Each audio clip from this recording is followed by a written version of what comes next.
नमस्कार दोस्तों, मैं हूं एडवोकेट विकास गुप्ता और आज हम चर्चा करेंगे डाइवोर्स बाय म्यूचुअल कंसेंट यानी आपसी सहमति से तलाक लेने पर। जैसा हम सभी जानते हैं, तलाक दो प्रकार का होता है।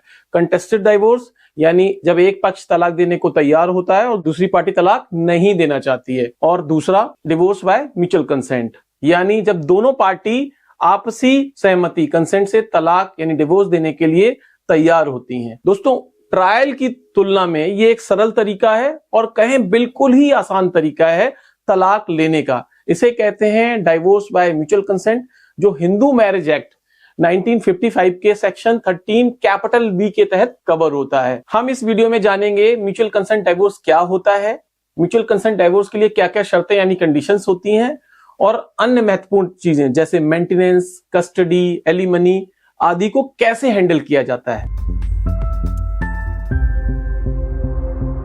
तो क्या है divorce by mutual consent?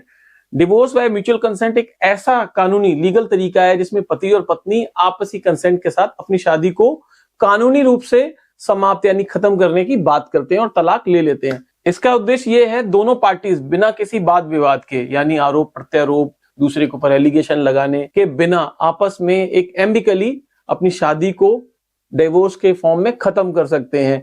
Trial में हमने जैसे देखा है 8 ग्राउंड्स होते हैं जो हम डिस्कस ऑलरेडी कर चुके हैं अपनी पहली वीडियो में।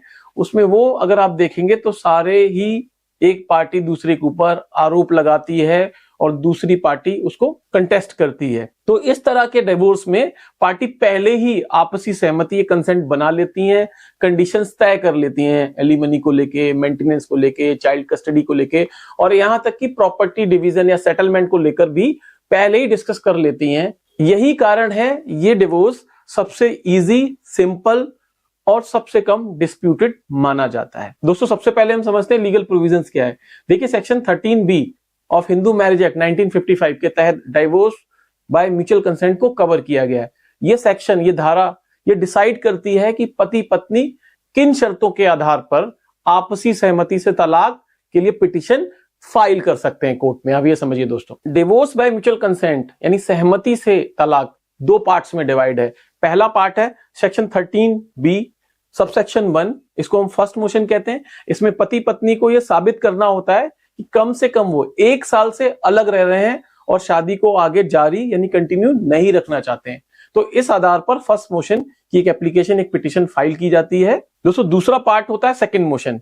जब पहली पिटीशन आपकी फाइल हो जाती है, अप्रूव्ड हो जाती है, तो उसके 6 महीने के बाद, 6 महीने से पहले नहीं, उसके 6 महीने के बाद और 18 महीने के भीतर आपको सेकंड मोशन फाइल करना होता है, जिसमें यह डिसाइड किया जाता है कि पार्टी अभी भी तलाक लेने के फैसले पर कायम है, और कोर्ट जब सेटिस्फाई हो जाता है कि ये डिवोर्स जो है म्यूचुअल कंसेंट विदाउट किसी प्रेशर के लिया जा रहा है, तो डिवोर्स डिक्री को अलॉट कर देता है, ग्रांट कर देता है। तो सबसे पहले हम पहले पार्ट यानी सेक्शन 13 कैपिटल बी सबसेक्शन 1 को समझते हैं। इसे फर्स्ट मोशन भी कहा जाता है और इसकी 3 शर्तें होती हैं।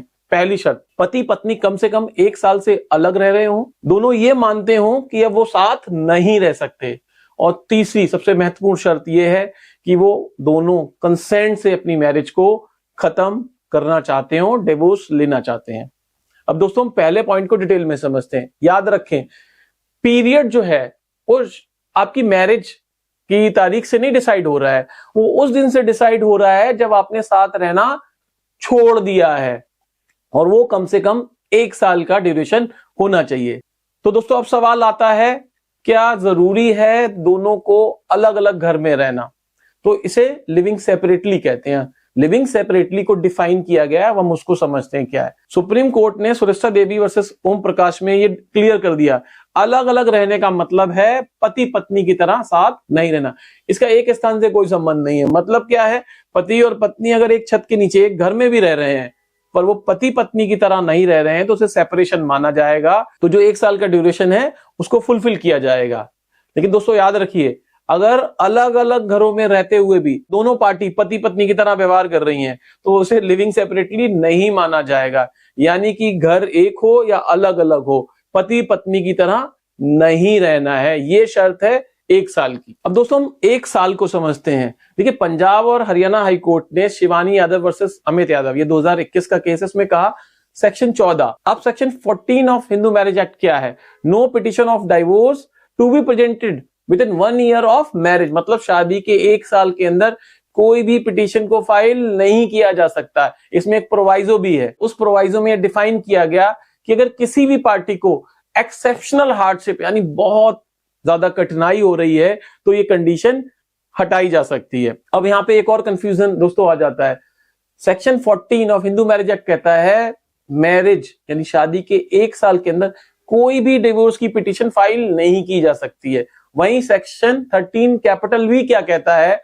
दोनों पार्टियों को म्यूचुअल कंसेंट के लिए 1 साल तक अलग रहना जरूरी है, मतलब वो पिछले 1 साल से साथ में नहीं रह रहे हों। लेकिन यहां दोस्तों पंजाब और हरियाणा हाई कोर्ट ने इसको रिलैक्सेशन दे दिया। उसने कहा है शादी के 1 साल के अंदर भी ये पिटीशन फाइल की जा सकती है, यानी कि 1 साल रहना अलग अलग जरूरी नहीं है। तो अगर आप पंजाब और हरियाणा में रहते हैं तो आप शादी के 1 साल के भीतर section 13B mutual consent divorce की पिटीशन डाल सकते हैं, लेकिन उसके साथ आपको सेक्शन 14 हिंदू मैरिज एक्ट की एक एप्लीकेशन को लगाना होगा, एग्जेम्पशन को मांगना होगा। वहीं ऑनरेबल इलाहाबाद हाई कोर्ट ने अर्पित गर्ग वर्सेस आयुषी जायसवाल ये 2019 का केस में कहा ये सेक्शन 13B में जो समय सीमा दी गई है 1 साल अलग रहने की, इसको वेव ऑफ नहीं किया जा सकता है। कोर्ट ने कहा इसको हटाने का कोर्ट के पास कोई अधिकार नहीं है और 1 साल अलग अलग रहना होगा, तभी आप सेक्शन 13B की पिटीशन डाल सकते हैं। कोर्ट ने काफी डिटेल जजमेंट दिया है और उसमें कहा है कि सेक्शन 14 का जो प्रोवाइजो है वो ये कहता है कि अगर एक्सेप्शनल हार्डशिप यानी बहुत ज्यादा कठिनाई होती है तो आप डिवोर्स की पिटीशन डाल सकते हैं।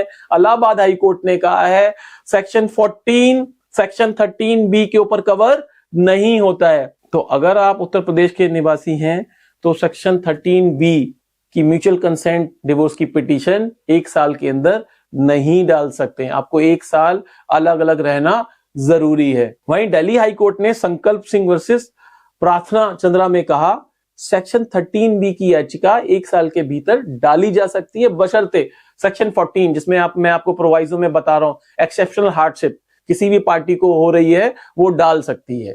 तो दिल्ली में आप डाल सकते हो, उत्तर प्रदेश में आप नहीं डाल सकते हो। अब हम इसमें अगला क्लॉज समझते हैं जो सेक्शन 13B सब सेक्शन 1 में दिया है, not able to live together. तो संक्षेप में समझिए, अगर पार्टियों को लगता है वो साथ में नहीं रह सकती हैं तो बिना किसी पे कोई आरोप लगाए दोनों को कोर्ट में मोशन डालना होता है और ये कहना होता है कि हम साथ नहीं रह सकते हैं। याद रखिए इसमें कोई रीजन देने की जरूरत नहीं है। ये भ्रम दूर कर लें कि आपको म्यूचुअल कंसेंट की पिटीशन में भी एक दूसरे के खिलाफ आरोप लगाने होते हैं, कोई रीजन देना होता है। ये सारे रीजन ट्रायल में देने होते हैं, कंटेस्टेड डाइवोर्स में देने होते हैं, म्यूचुअल कंसेंट में नहीं देने होते हैं। अब दोस्तों अगला इसमें एक पॉइंट आता है कंसेंट को।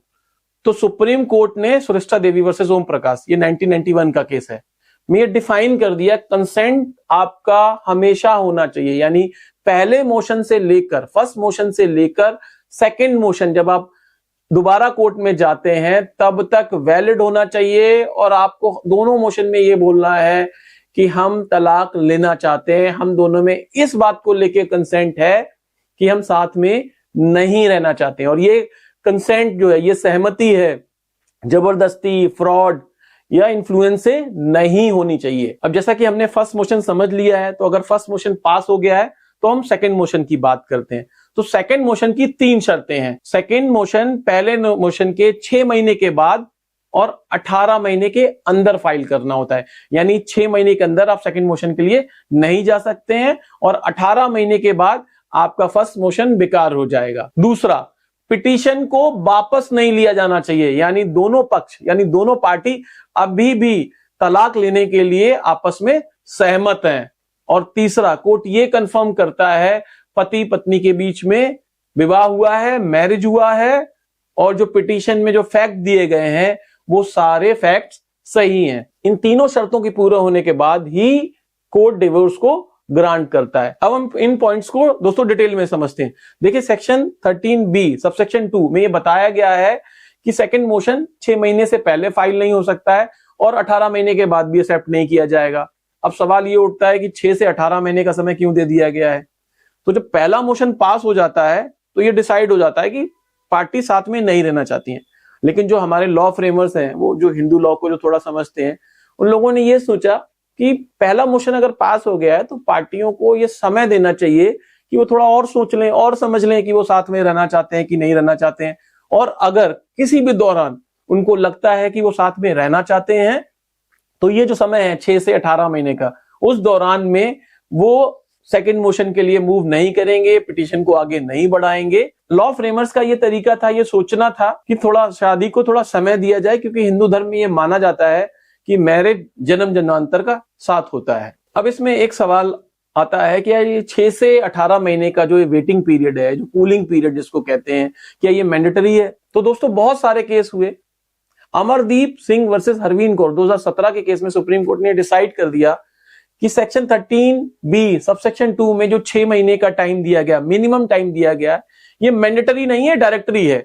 इसको कंपलसरी फॉलो नहीं करना है। अगर कोर्ट को लगता है कि पति पत्नी के बीच में अब रहने की कोई संभावना नहीं है और वो अलग ही होना चाहते हैं, तो कोर्ट अपने डिस्क्रिशन के आधार पर इस पीरियड को माफ कर सकता है, कम कर सकता है। यानी 3 महीने के बाद भी, 2 महीने के बाद भी आपकी सेकेंड मोशन की पिटीशन को एक्सेप्ट कर सकता है। अब दूसरा पॉइंट आता है दोस्तों, पिटीशन को विड्रॉ नहीं किया होना चाहिए। विड्रॉ का मतलब क्या है? मतलब ये है कि दोनों पार्टी अभी भी, चाहे 3 महीने, चाहे 6 महीने, चाहे 10 महीने के बाद भी, अभी भी डाइवोर्स लेने के लिए तो उनके बीच में सहमति है। किसी भी और चीज के लिए भले सहमति है या नहीं है, पर इस बात को लेकर सहमति है कि वो साथ नहीं रहना चाहते हैं। तो यहाँ पे पिटीशन को विड्रॉ करने का मतलब है कि कंसेंट अभी भी होनी चाहिए। अब यहाँ पे मैं आपको एक बहुत इंपॉर्टेंट केस बताना चाहूंगा। दिल्ली हाई कोर्ट ने रजत गुप्ता वर्सेस रूपाली गुप्ता 2018 के केस में स्पष्ट कर दिया कि कोई भी पार्टी डिवोर्स की डिक्री लेने से पहले अपनी सहमति वापस ले सकती है, भले ही उसने एमओयू या एग्रीमेंट साइन कर लिया है। तो देखिए क्या होता है, फर्स्ट मोशन के टाइम आप सारे डॉक्यूमेंट्स लगाते हैं और उसके साथ एक एमओयू भी लगाते हैं, एक एग्रीमेंट भी लगाते हैं कि आप डिवोर्स लेना चाहते हैं। लेकिन किसी भी दौरान आपका मन बदल जाता है, किसी भी पार्टी का मन बदल जाता है कि वो डिवोर्स नहीं लेना चाहती है, तो सेकंड मोशन पास नहीं होगा। तो ये जो कंसेंट है ये हमेशा वैलिड होनी चाहिए, हमेशा एग्जिस्ट करनी चाहिए। कोई भी पार्टी सेकंड मोशन में डाइवोर्स से इनकार कर सकता है और कोर्ट उसको जबरदस्ती फोर्सफुली कंसेंट देने के लिए फोर्स नहीं कर सकता है। यहां समझते हैं, अगर दोनों पार्टी डिवोर्स लेना चाहती हैं तो फर्स्ट मोशन में वो एक एग्रीमेंट करती हैं, एक अंडरटेकिंग देती हैं, एक सेटलमेंट एग्रीमेंट करती हैं। वो अगर उसका वायलेशन करती हैं तो वो सिविल कंटेम्प्ट के लिए रिस्पॉन्सिबल होती हैं। लेकिन कोर्ट फोर्स नहीं कर सकता है कि आपने फर्स्ट मोशन में तो कहा था कि आप अलग होना चाहते हो, अब आप ऐसा क्यों मना कर रहे हो। तो अगर हम इसको शॉर्ट में समझें, डाइवोर्स के पूरे प्रोसेस के दौरान कोई भी पार्टी कभी भी मना कर सकती है कि वो डाइवोर्स नहीं देना चाहती है, और ये जो पूरा प्रोसीजर है डिवोर्स बाय म्यूचुअल कंसेंट, ये फेल हो जाएगा। तो शुरू से लेकर अंत तक, जब तक डिक्री अलॉट नहीं होती है, ग्रांट नहीं होती है, दोनों पार्टियों की सहमति होना जरूरी होता है। अब इसका अगला पॉइंट है, कोर्ट ये कंफर्म करता है कि दोनों पार्टियों के बीच मैरिज हुई है, और उसको कंफर्म करने के लिए पिटीशन के साथ मैरिज सर्टिफिकेट लगा सकते हैं, आप मैरिज की फोटो लगा सकते हैं, और वो फोटो हो जिसमें ये डिफाइन हो रहा हो, ये डिसाइड हो रहा है, ये दिखाया जा रहा हो कि शादी हो रही है। और याद रखें, जो भी फैक्ट आप पिटीशन में देते हैं वो ठीक होने चाहिए, क्योंकि कोर्ट उन सभी फैक्टों को जांचता है, और अगर ये देखता है कि कोई भी फैक्ट गलत है, कोई भी जानकारी गलत दी गई है, तो आपकी पिटीशन खारिज हो सकती है। अब अगला पॉइंट आता है, पिटीशन कहां फाइल की जा सकती है। तो देखिए, सबसे पहला तो समझिए, जहां पे शादी हुई है वहां पे पिटीशन फाइल की जा सकती है, जहां पे आप लोगों ने शादी की है। दूसरा, वो कहां फाइल कर सकते हैं, जहां पे पति पत्नी आखिरी बार साथ में रहे, यानी मैट्रिमोनियल होम, वहां पे फाइल कर सकते हैं आप अपनी पिटीशन।